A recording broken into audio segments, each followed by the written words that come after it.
నమస్తే. శ్రీ గురుభ్యో నమః. శ్రీమాత్రే నమః.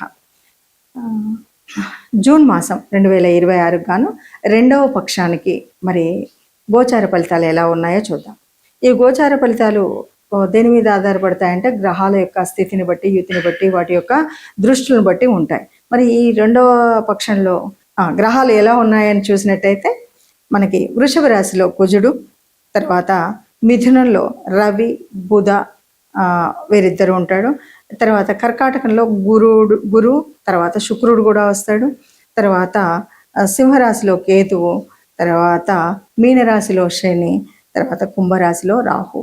ఈ గ్రహస్థితితో మనకు ఈ చివరి పక్షం అయినటువంటి జూన్ మాసానికి చివరి పక్షం రెండవ పక్షంలో గ్రహస్థితి ఎలా ఉందో మరి ఒక్కొక్క రాశికి చూద్దాం. తదుపరి రాశి మకర రాశి. మకర రాశి వారికి ఎలా ఉంటుంది అంటే ఈ మాసంలో వద్దన్నా కాదన్నా అవునన్నా మకర రాశి వారికి మంచి రోజులు వచ్చాయనే చెప్పొచ్చు. చాలా వరకు ప్రయోజనకారిగానే ఉంటుంది. ఈ మా గ్రహాల యొక్క స్థితిగతులు చాలా వరకు ఆర్థికంగా చెప్పాలి అంటే సాధారణతలే కనిపిస్తాయి. అంటే బాగా డబ్బు వచ్చేది, కానీ ఇంతకు ముందు ఉన్నటువంటి నష్టాలు కష్టాలు ఉండకపోవడం వల్ల ఈ వచ్చిన కొద్ది మాత్రం కూడా చక్కగా ఉంది అని చెప్పొచ్చు. చాలా ఆనందంగా హాయిగా ఊపిరి పీల్చుకునేటువంటి పరిస్థితి అయితే ఉంటుంది. ఇంకా ఆనందకరమైన విషయం ఏంటంటే వీళ్లకు ఇంతకు ముందే ఉన్నటువంటి స్థిరాస్తులు ఏవైతే ఉన్నాయో వాటి యొక్క విలువ పెరిగే విధంగా ఉంటుంది, స్థితిగతులు పెరిగే విధంగా ఉంటుంది. క్రమంగా ఎట్లా ఉంటుందంటే ఒక ప్రయోజనకరమైనటువంటి స్థితిలోకి వీళ్ళ ఆర్థిక స్థితి వెళుతుంది అని అయితే మనం చెప్పొచ్చు. అయితే మొదట్లో ఎలా ఉన్నా ద్వితీయార్థంలో కొద్దిగా ఉద్యోగపరంగా కొన్ని ఇబ్బందులు అయితే కనపడతాయి. కాబట్టి మనం ఎలా ఉండాలి అంటే వీటిని సమన్వయం చేసుకోవాలి. ముందున్నటువంటి దాన్ని వెనక పక్షంలో కూడా పనికొచ్చే విధంగా కాస్త సర్దుబడి చేసుకుంటే బాగుంటుంది. ఇక నిరుద్యోగులకు ఎలా ఉంటుంది అంటే శుభ ఫలితాలు వచ్చే విధంగా, అంటే ఏదో తప్పనిసరిగా ఉద్యోగం దొరికే విధంగా, ప్రైవేట్ అవనివ్వండి, ప్రైవేట్ వాళ్ళ ప్రభుత్వం అయితే అనుకూలమైనటువంటి వివాహ పరిస్థితి ఉంటుంది. ఇక అవివాహితులు ఎవరైనా ఉన్నట్టయితే వివాహానికి చాలా మంచి సమయం ఇది అని చెప్పొచ్చు. తప్పనిసరిగా వివాహం కుదిరేటువంటి స్థితి, కొద్దిగా ప్రయత్నం చేసినా తప్పకుండా కుదురుతుంది. ఇక నిరుద్యోగులకు శుభ ఫలితాలను ఇస్తుంది, అవివాహితులకు శుభ ఫలితాన్ని ఇస్తుంది. వ్యాపార వృత్తులందు కూడా మంచి కదలికలు, అంటే మొన్నటి వరకు అసలు స్తబ్దంగా ఉన్నటువంటి వ్యాపారం ఈరోజు ఏదో కొద్దిగా మొదలవ్వడం, కొద్దిగా సిద్ధించేటువంటి స్థితి కనపడడం అనేటువంటిది కనపడుతుంది. కాబట్టి బాగుంటుంది. ముఖ్యంగా విద్యార్థులకు, కళాశాలలో చేరేటువంటి విద్యార్థులు కానీ, పాఠశాలలో చేరే విద్యార్థులకు కానీ మంచి స్థితిగతి అయితే ఉంటుందంటే వాళ్ళు చూస్ చేసుకునేప్పుడే తెలియకుండా మంచి విద్యా సంస్థలను ఎంచుకునేటువంటి పరిస్థితి కూడా ఉంటుంది. కాబట్టి మొత్తంగా మకర రాశి వారికి కనుక మనం చూసినట్టయితే అన్ని రకాలుగా శుభదాయకంగానే ఉంటుంది. కాస్త రెండో పక్షంలో కొంచెం ఆర్థికంగా కొద్దిగా ఇబ్బంది అనిపించినా మిగతా అంత సమయం కూడా చాలా బాగుంటుంది. అయినప్పటికీ ఎంత బాగున్నప్పటికీ గ్రహాలన్నీ కూడా మనకు అనుకూలంగా ఉండాలి అనేటువంటి స్థితి ఉంటుంది. కాబట్టి చెప్పబోయేటువంటి రెమెడీస్ని తప్పకుండా మనం పాటించడం అనేటువంటిది ముఖ్యంగా పెట్టుకుని ఆ రెమెడీస్ని పాటిస్తూ మనం నిన్న మొన్నటి వరకు ఉన్నటువంటి కష్టాన్ని కనుక ఒక్కసారి గుర్తు చేసుకుంటే ఇప్పుడు ఉన్నటువంటి పెద్దగా సుఖం లేకుండా, పెద్దగా ఆర్థిక స్థితి లేకపోయినా కూడా అది చాలా ఉన్నట్టుగా అనిపిస్తుంది. కాబట్టి దాన్ని దృష్టిలో పెట్టుకొని రేపు చేయబోయేటువంటి వ్యాపారాలు కానీ, ఉద్యోగాల్లో కానీ ఇది మంచి పెట్టుబడిగా తెలిసినట్టయితే మంచి అభివృద్ధిలోకి వెళ్ళేటువంటి స్థితి మకర రాశి వారికి కనిపిస్తుంది. ఏది ఏమన్నా సరే ఇది ఇబ్బంది కలిగించేటువంటిది కాకుండా ఈ మాసాంతం వరకు కూడా చక్కటి శుభసూచకమైనటువంటి ఫలితాలే మనకు కనబడుతూ ఉన్నాయని చెప్పొచ్చు. ఇప్పుడు మనం పక్ష ఫలితాలు అయితే చూసాం కదా. పక్ష ఫలితాలు చూసినప్పుడు మనకేమనిపిస్తుంది అంటే సరే ఎప్పుడు ఏ మాసంలో అయినా కొంచెమే కదా తేడా ఉంది అంటే మనకి ఇక్కడ ఒకటి గుర్తుపెట్టుకోవాలి. ఏం గుర్తుపెట్టుకోవాలంటే ప్రతి రాశి యొక్క గమనం ఉంటుంది. అందులో దీర్ఘకాలంగా చెలించేటువంటి రాశులు కొన్ని. ఇప్పుడు శని ఉన్నాడు అనుకో, ఒక రోజులో మారిపోడు, కొన్ని నెలలు అందులోనే ఉంటారు కాబట్టి ఆ ఫలితం అలాగే కనిపిస్తూ ఉంటుంది. కొంచెం మార్పు. అలాగే రాహు కానీ, కేతు కానీ 18 నెలలు అయితే కానీ మార్పు రాదు. అలాగే గురువు ఉన్నాడంటే సంవత్సర కాలం అందులోనే ఉంటాడు. ఇలా ఒక్కొక్క రాశికి ఒక ఉంటుంది. కేవలం నెలలో రవి, బుధుడు, శుక్రుడు, లేదా 45 రోజులకు మారేటువంటి కుజుడు, వీళ్ళు ఈ కొంచెం మార్పు వల్లనే మనకు ఉండేటువంటి మార్పు కనబడుతుంది.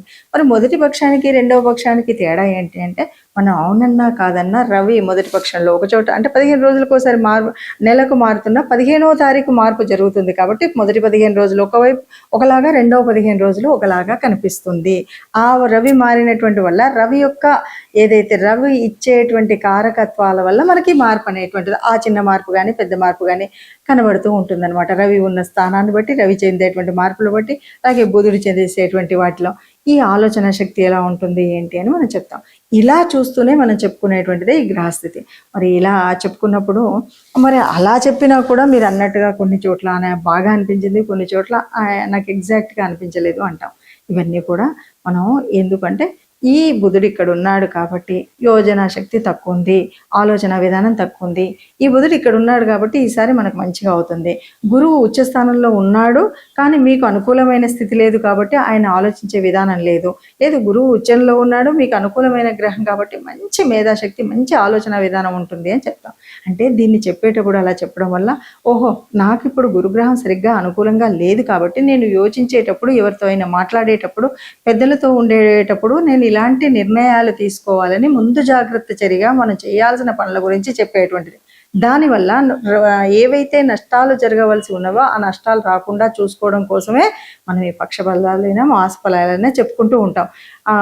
అది కూడా కాదు లేదు అంటే మనం తప్పనిసరిగా మన జన్మజాతకం, మన జన్మకుండల్లో ఉన్నటువంటి గ్రహస్థితులను ముఖ్యంగా చూసుకుని వాటి ప్రకారంగా మనం ఎక్కడెక్కడ ఏమి ఇబ్బందులు ఉన్నాయో ఒకసారి మీకు నచ్చినా మెచ్చినా లేదైనా మీకు తెలిసినటువంటి మరి జ్యోతిష్యుల దగ్గర చూయించుకుని అలా చేసుకున్నప్పుడు దాని యొక్క ఫలితం శుభంగా ఉంటుంది. అలా కాదు అన్నప్పుడు నెల పక్షాలు చూసుకున్నప్పుడు కొంతవరకు అయితే అనుకూలించే పరిస్థితి ఉంటాయి. వాటితో పాటు చెప్పబోయేటువంటి రెమెడీస్ కూడా తప్పనిసరిగా చేసుకోవాలి. అది చేసుకున్నట్టయితే బాగుంటుంది. ఇప్పుడు మనం చెప్పుకున్నటువంటి గోచార ఫలితాలు ఇవి అందరికీ అన్నీ సరిగ్గా ఇలాగే జరుగుతాయని చెప్పలేం. కానీ ఇందులో మనకు ఏ గ్రహాల యొక్క అనుకూలత తగ్గి ఉందో ఆ గ్రహాలను మనం సానుకూలం చేసుకోవడం కోసం ఏం చేయాలి, అనుగ్రహం పొందడం కోసం ఏం చేయాలి అన్నది ముఖ్యమైనటువంటి విషయం. ఎందుకంటే ఉన్నటువంటి నవగ్రహాలు అందరికీ అనుకూలించేవిగా ఉండకపోవచ్చు. కానీ ఎప్పుడైతే మనం కొన్ని కార్యక్రమాలు చేసినప్పుడు తప్పకుండా ఎలాంటి గ్రహమైనా తప్పనిసరిగా మనకు అనుకూలంగానే ఉంటుంది. ఈ కార్యక్రమాలు ఏంటంటే తప్పనిసరిగా దాన ధర్మాలు చేయడం, ధార్మిక స్థితిలో ఉండడం అనేటువంటి అతి ముఖ్యమైనటువంటివి. మరి ఈ మాసంలో ప్రత్యేకించి మనం చెప్పుకోవాల్సింది ఏంటంటే గురువు యొక్క మార్పు జరిగింది కర్కాటక రాశిలోకి. ఇది బాగుంటుంది. అయినప్పటికీ మరి గురువు ఉచ్చస్థానంలో ఉన్నాడు. ఉచ్చస్థానంలో ఉన్నంతలో గురువు అందరికీ అన్ని వేళలా శుభుడా అంటే గురువు అంటేనే శుభగ్రహం. ఎన్నో రకాలైనటువంటి పాపాలని కూడా తగ్గించేటువంటి శక్తి ఉన్నటువంటి గ్రహం గురువు. అయినప్పటికీ కొన్నిసార్లు కొంతమందికి అది అనుకూలించదు. అంటే అనుకూలించినప్పుడు ఏం చేయాలి అంటే చెడైతే చేయదు, కానీ మనం గ్రహం యొక్క ప్రార్థన చేయడం కానీ గురువు యొక్క అనుగ్రహం పొందడానికి ఏమేం చేయాలి. ముఖ్యంగా ఈ మాసంలో చెప్పుకోదగినటువంటిది ఏంటి అంటే ఈ గురు మార్పు నుండి మనం పొందాల్సినటువంటి లాభం ఎలా అంటే మన యొక్క గురువులు, ఆచార్యులు లేదా గురువు స్థితిలో ఉన్నటువంటి వారు, గురు తుల్యులైనటువంటి వారు, తల్లిదండ్రుల స్థానంలో ఉన్నటువంటి వాళ్ళు, తల్లిదండ్రులు వీళ్ళందరికీ కూడా ఎప్పుడు మనం కావలసినటువంటి సహాయం చేయడం, లేకపోతే వాళ్ళని అమర్యాద పాలు చేయకుండా ఉండడం, లేకపోతే వాళ్ళకి గౌరవాన్ని ఇవ్వడం, ఇలాంటివన్నీ కూడా చాలా ముఖ్యమైనటువంటివి. వీటితో పాటు మనకు వీలైనప్పుడు సమయం దొరికినప్పుడైనా సరే లేదా సమయాన్ని కల్పించుకుని అయినా సరే గురు దేవాలయాలు అంటే మనం రాఘవేంద్ర స్వామి కానీ లేకపోతే దక్షిణామూర్తి స్తోత్రం కానీ అంటే గురు సంబంధితమైనటువంటి స్తోత్రాలని చదువుకోవడం, అలాంటి దేవాలయాలకి వెళ్ళడం, గురుతుల్యుల్ని మనం వాళ్ళకి ఒక మర్యాద మన్నన ఇవ్వడం, ఇలాంటివి కనుక చేసినట్టయితే ఏ ఇబ్బంది రాకుండా ఉంటుంది. ఇక వీటితో పాటు తప్పనిసరిగా ఏ గ్రహము ఒక గ్రహం అనుకూలం, మరో గ్రహం అననుకూలం ఉంటుంది. కాబట్టి మీకు వీలును బట్టి తప్పనిసరిగా సర్వదేవతా నిలయమైనటువంటి గోశాలకు వెళ్ళండి. ఎందుకంటే గోమాత అక్కడ అన్ని దేవతలు ఆ తల్లిలో ఉంటాయి కాబట్టి గోశాలకు వెళ్ళండి. వీలుని బట్టి తోచినంత గోగ్రాసాన్ని ఇచ్చినట్టయితే మనకున్నటువంటి చిన్న కష్టమైన పెద్ద కష్టమైన అననుకూలంగా ఉన్నటువంటి స్థితిగతులైనా తప్పనిసరిగా మనకు పెద్ద నష్టాన్ని తేకుండా సామాన్యంగానైనా ఉంటాయి అన్నది మనం ఆ జాగ్రత్తను పాటించడం కోసం చేయవలసినటువంటిది. ఏది ఏమైనా సరే మనం చేసేటువంటి ధార్మిక కార్యక్రమాల వల్ల, దాన ధర్మాల వల్ల మనం సుఖంగా ఉంటాం. కాబట్టి దీన్ని దృష్టిలో పెట్టుకొని మనం అటువైపు దాన ధర్మాలు లేక ధార్మిక స్థితిలో ఉండడం అనేది చేస్తూనే ముందుకు వెళ్తూ